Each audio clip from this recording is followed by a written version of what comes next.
በአሁኑ ወቅት በመካከለኛው ምስራቅ እየተካሄደ ያለው ጦርነት አምስተኛ ሳምንቱን በያዘበት ሁኔታ የአሜሪካው ፕሬዝደንት ዶናልድ ትራምፕ የኢራንን ዋነኛ የነዳጅ መሸጫ ማዕከል ወይም ወደ ውጭ መላኪያ ማዕከል የሆነችውን ሃርክ ደሴትን በቁጥጥር ስር የመዋል ፍላጎት እንዳላቸው በይፋ መግለጻቸው ቀውሱን ወደ አዲስና አደገኛ ምዕራፍ አሸጋግሮታል።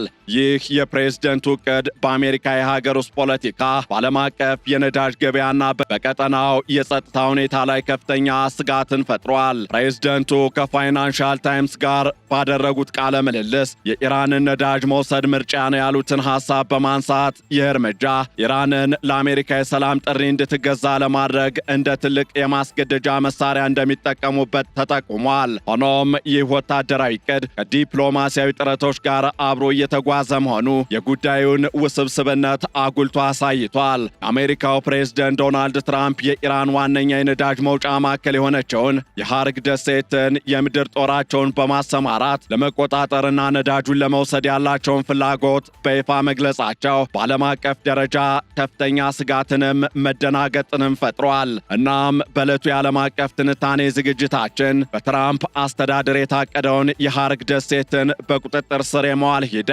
የኢራንን ምላሽ፣ የወታደራዊ ባለሙያዎችን ስጋትና አጠቃላይ የጦርነቱን ቀጣይ አቅጣጫዎች ልንመለከት ወደድን። ዓለም አቀፍ የትንታኔ ዘገባ ዝግጅቱ ጋር ታሪኩ ጋሹ ነኝ።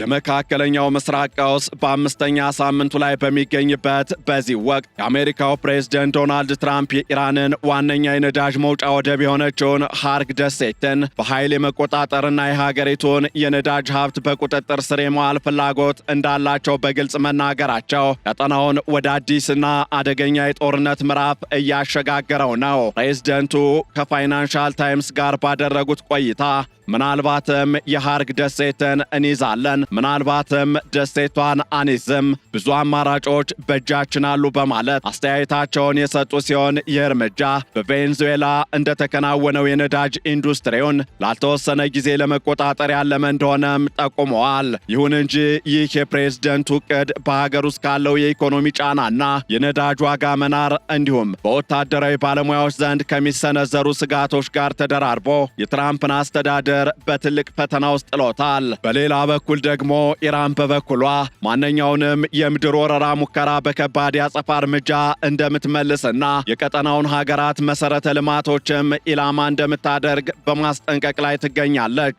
እናም ፕሬዝደንት ዶናልድ ትራምፕ ለሃርክ ደሴት ያላቸው ልዩ ትኩረት የመነጨው ከደሴቲቱ ስትራቴጂካዊና ምጣኔ ሀብታዊ ጠቀሜታ አንጻር ነው። የሃርክ ደሴት ከኢራን የባህር ጠረፍ 16 ማይል ወይም 26 ኪሎ ሜትር ርቀት ላይ በፋርስ ባህረ ሰላጤ ሰሜናዊ ጫፍ ላይ የምትገኝ ሲሆን የኢራን 90% የነዳጅ ድፍድፍ ኤክስፖርት የሚከናወነው በዚህ ደሴት በኩል እንደሆነም ይገለጻል። እውነቱን ለመናገር የኔ ምርጫ የኢራንን ነዳጅ መውሰድ ነው ያሉት ዶናልድ ትራምፕ ይህንን እርምጃ የሚቃወሙ ወገኖችን ሞኞች ሲሉ ገልጸዋቸዋል። ዶናልድ ትራምፕ ደሴቲቱን መቆጣጠር ቀላል እንደሆነ በማመን የመከላከያ አቅም ያላቸው አይመስለኝም፣ በጣም በቀላሉ ልንይዛት እንችላለን ሲሉም ተናግረዋል። ይሁን እንጂ ደሴቲቱን የመያዝ ዓላማ ነዳጁን ከመቆጣጠር ባለፈ ኢራን በሆርሙዝ የባህር ወሽመጥ ላይ የጣለችውን ማነቆ እንድታላላ ለማስገደድ እንደ መደራደሪያ ለመጠቀም ታስቦ እንደሆነ መረጃዎች እየጠቆሙ ይገኛሉ። ፕሬዝደንቱ አክለውም ደሴቲቱን ለመያዝ ከተወሰነ አሜሪካ እዚያ ለተወሰነ ጊዜ መቆየት ሊኖርባት እንደሚችልም ገልጸዋል። ይህ ንግግር አሜሪካ በቀጠናው ለረዥም ጊዜ የሚቆይ የምድር ጦር ልታሰማራ እንደምትችል ፍንጭ የሚሰጥ ሆኖ ተገኝቷል። ይሁን እንጂ እንደ ዶናልድ ትራምፕ አባባል የሃርክ ደሴትን መቆጣጠር ቀላል ላይሆን እንደሚችል ወታደራዊ ምንጮችና የስለላ መረጃዎች እየጠቆሙ ነው። ኢራን በቅርብ ሳምንታት ውስጥ በደሴቲቱ ላይ ያላትን ወታደራዊ ኑባሬ በከፍተኛ ሁኔታ ያጠናከረች ሲሆን በሰው ጉልበት የሚንቀሳቀሱ የአየር መከላከያ ሚሳኤሎችን ወይም ማንፓድስ እንዲሁም ተጨማሪ ወታደሮችን አሰማርታለች። በተጨማሪም የአሜሪካ ጦር ሊያርፍባቸው በሚችሉ የባህር ዳርቻዎች ላይ የሰውና የታንክ አውዳሚ ፈንጆችን ወይም ማይንስ እያጠመደች እንደሆነ ተነግሯል። የቀድሞ የኔቶ ከፍተኛ አዛዥ አድሚራል ጄምስ ስታቭሬድስ ኢራናውያን ብልህና ጨካኞች ናቸው፣ በአሜሪካ ጦር ላይ ከፍተኛ ጉዳት ለማድረስ የሚችሉትን ሁሉ ያደርጋሉ ሲሉ አስጠንቅቀዋል። ባለሙያዎች እንደሚሉት ምንም እንኳን አሜሪካ በደሴቲቱ ላይ ያሉ 90 የጦር ኢላማዎችን በአየር ድብደባ ብታወድምም ኢራን ከዋናው ምድር በምታስነሳቸው ሚሳኤሎችና ድሮኖች በደሴቲቱ ላይ የሚሰፍረውን የአሜሪካ ጦር በቀላሉ ልታጠቃ ትችላለች። ይህም የጦርነቱን ጊዜ ከማራዘሙ ባለፈ የአሜሪካ ወታደሮችን ሕይወት ለአደጋ የሚያጋልጥ በመሆኑ ብዙዎች ይህንን እርምጃ ከፍተኛ አደጋ አለው እያሉ እየገለጹ ይገኛሉ።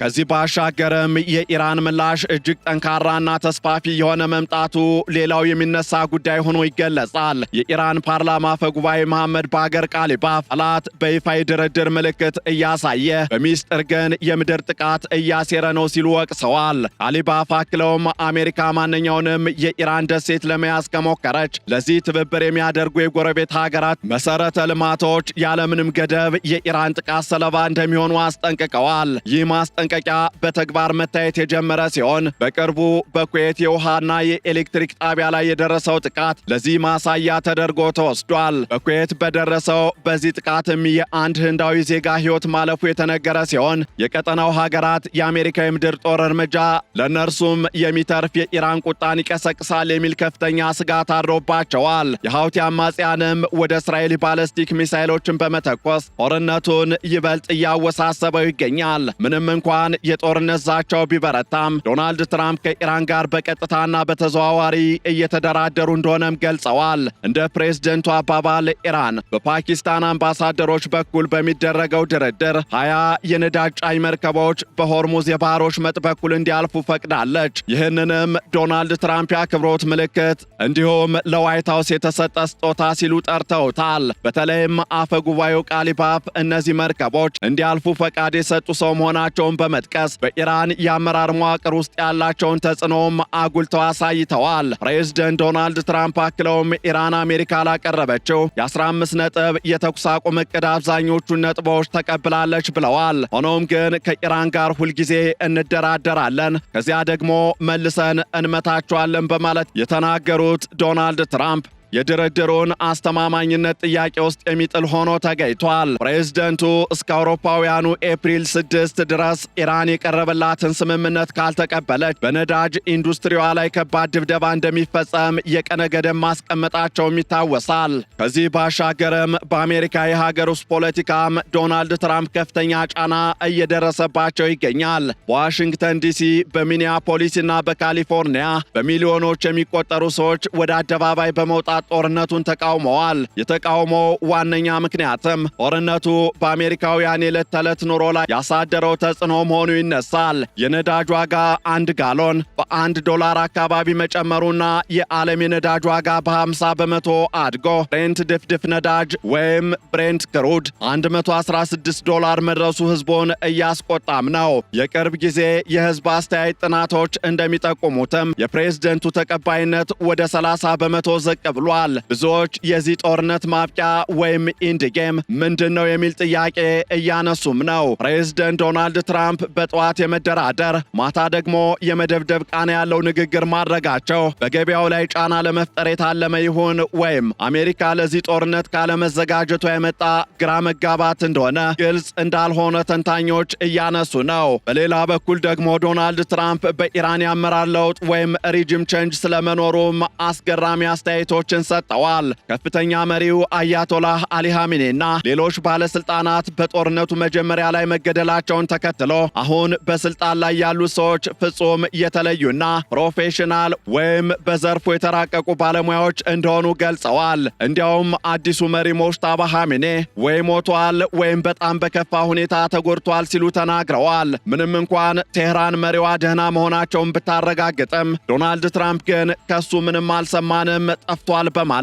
የኢራን አመራር ተዳክሟል የሚል እምነት እንዳላቸው አሳይተዋል። ይህ የአመራር ክፍተት አሜሪካ የሃርግ ደሴትን በቀላሉ ለመቆጣጠር እንደ ምቹ አጋጣሚ ልትወስደው እንደምትችል ቢገመትም በምድር ላይ ያለው ወታደራዊ እውነታ ግን የተለየ ሊሆን ይችላል። ወታደራዊ ባለሙያዎች እንደሚሉት የምድር ጥቃት ጦርነቱን ከማርገብ ይልቅ ይበልጥ ሊያባብሰው ይችላል።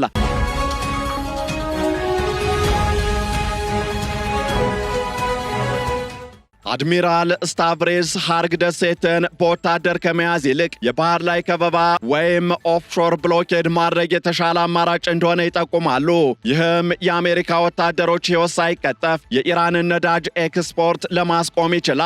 ይሁን እንጂ ዶናልድ ትራምፕ 10,000 የሚጠጉ የባህር ኃይል ወታደሮችን እንዲሁም የ82ኛው የአየር ወለድ ክፍለ ጦርን ወደ ቀጠናው እንዲንቀሳቀሱ ማዘዛቸው ለምድር ላይ ጥቃቱ ቁርጠኛ መሆናቸውን ፍንትው አድርጎ ያሳያል። የፔንታጎን ባለስልጣናት አብዛኛው የኢራን የሚሳኤል አቅም መውደሙን እየገለጹ ቢሆንም ኢራን አሁንም በቀጠናው መሰረተ ልማቶች ላይ የእሳት ናዳ የማውረድ አቅም እንዳላት ባለሙያዎች እያስጠነቀቁ ነው።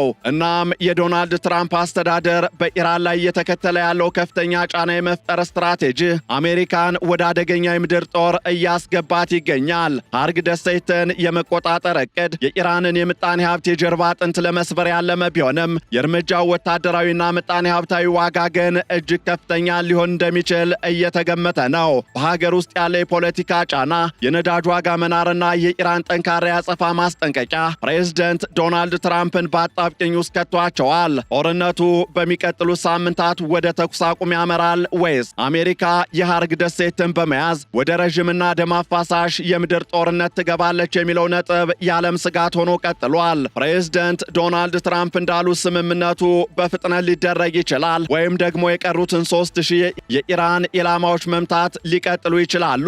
የወደፊቱን ጊዜ የሚያሳየው ቢሆንም በአሁኑ ወቅት ግን መካከለኛው ምስራቅ በማንኛውም ሰዓት ወደ ከፋ ጦርነት ሊሸጋገር እንደሚችል መሬት ላይ ካሉ ድርጊቶች መረዳት ይቻላል።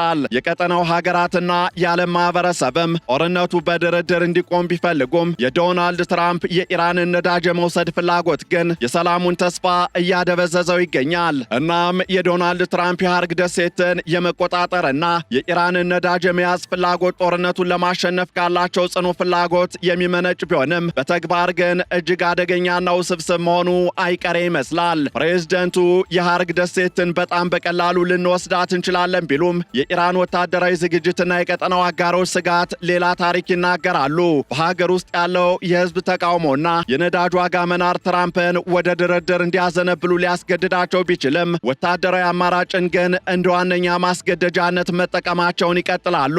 በሚቀጥሉት ቀናት የሚታየውም የኢራን ምላሽና የአሜሪካ ወታደራዊ እንቅስቃሴ መካከለኛው ምስራቅ ወደፊት ዕጣ ፈንታን ወይ ወደ ሰላም ካልሆነም ወደ ማያልቅ ቀጠናዊ እልቂት ሊያመራ እንደሚችል የሚወስን ይሆናል። ፕሬዝደንቱ እንደሚናገሩት ስምምነቱ በፍጥነት ሊደረስበት ይችላል ወይም ደግሞ ከዚህ አልፎም ኢራን የሃርግ ደሴት ላይ ያዘጋጀችው ወጥመድና የአየር መከላከያ ስርዓት የአሜሪካ ወታደሮች ደሴቲቱ ላይ እግራቸውን እንዲያሳርፉ የሚፈቅድ አይመስልም። ይህም ዶናልድ ትራምፕ በሁለት ምርጫዎች መካከል እንዲቆሙ ያደርጋቸዋል። አንደኛው ከፍተኛ መስዋዕትነት የሚጠይቅ የምድር ላይ ጥቃት መክፈት ወይም ደግሞ በባህር ከበባና በዲፕሎማሲያዊ ጫና ኢራንን ማንበርከክ። በዶናልድ ትራምፕ አስተዳደር የተቀመጠው የኤፕሪል 6 የጊዜ ገደብ እየተቃረበ መሆኑን ተከትሎ ዓለም በጭንቀት የክስተቶችን ሂደት እየተከታተለና እያጤነ ይገኛል። የነዳጅ ዋጋ መለዋወጥ እንዲሁም የአሜሪካ ፖለቲካዊ ውጥረት ለዚህ ውሳኔ ትልቅ ግብዓት መሆናቸው አይቀሬ ይመስላል። ቀጣዩ እርምጃ ጦርነቱን ያረግበዋል ወይስ ያባብሰዋል የሚለው ጥያቄ በቅርቡ ምላሽ የሚያገኝ ይሆናል። ይህንን ዓለም አቀፍ ትንታኔ ስናዘጋጅ ሲኤንኤን፣ ቢቢሲ፣ ሮይተርስ እንዲሁም ዘጋርዲያንን በዋቢነት ተጠቅመናል።